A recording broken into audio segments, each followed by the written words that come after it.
Hello hi welcome back. ಇವತ್ತು ಕೊನೆ ಶ್ರಾವಣ ಶನಿವಾರ ಆಗಿರೋದ್ರಿಂದ ನನ್ನ ದಿನ ಬೆಳಗ್ಗೆ 5 ಗಂಟೆಯಿಂದನೇ ಶುರುವಾಗಿದೆ. ಕೆಲವೊಬ್ರು ಮನೇಲಂತೂ ಇವತ್ತು ಹಬ್ಬನೇ ಮಾಡ್ತಿರ್ತಾರೆ, ಯಾಕಂದ್ರೆ ಕೊನೆ ಶ್ರಾವಣ ಶನಿವಾರ ಆಗಿರೋದ್ರಿಂದ.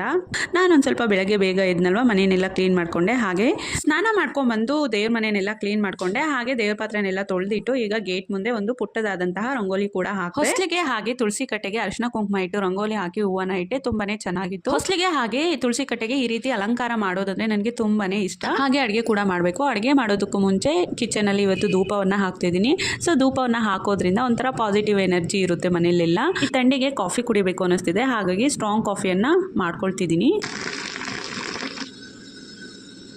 ಇವತ್ತು ಮಾರ್ನಿಂಗ್ ತಿಂಡಿಗೆ ದೋಸೆ, ಆಲೂಗಡ್ಡೆ ಪಲ್ಯ ಹಾಗೆ ಕಾಯಿ ಚಟ್ನಿಯನ್ನು ಮಾಡ್ತಿದ್ದೀನಿ. ಕಾಯಿ ಚಟ್ನಿ ಒಂದು 2 ರಿಂದ 3 ರೀತಿ ಮಾಡಬಹುದು. ಇವತ್ತು ಮಾಡಿರುವಂಥದ್ದು ಶುಂಠಿ ಚಟ್ನಿ, ಅಂದ್ರೆ ಹಸಿಕಾಯಿ, ಶುಂಠಿ, ಕೊತ್ತಂಬರಿ ಸೊಪ್ಪು, ಕರಿಬೇವು, ಪುದೀನ, ಜೀರಿಗೆ, ಹುಣಸೆ ಹಣ್ಣು, ಹಸಿ ಮೆಣಸಿನಕಾಯಿ, 1-2 ಎಸಳಷ್ಟು ಬೆಳ್ಳುಳ್ಳಿಯನ್ನು ಹಾಕೊಂಡು ರುಚಿಗೆ ತಕ್ಕಷ್ಟು ಉಪ್ಪನ್ನು ಕೂಡ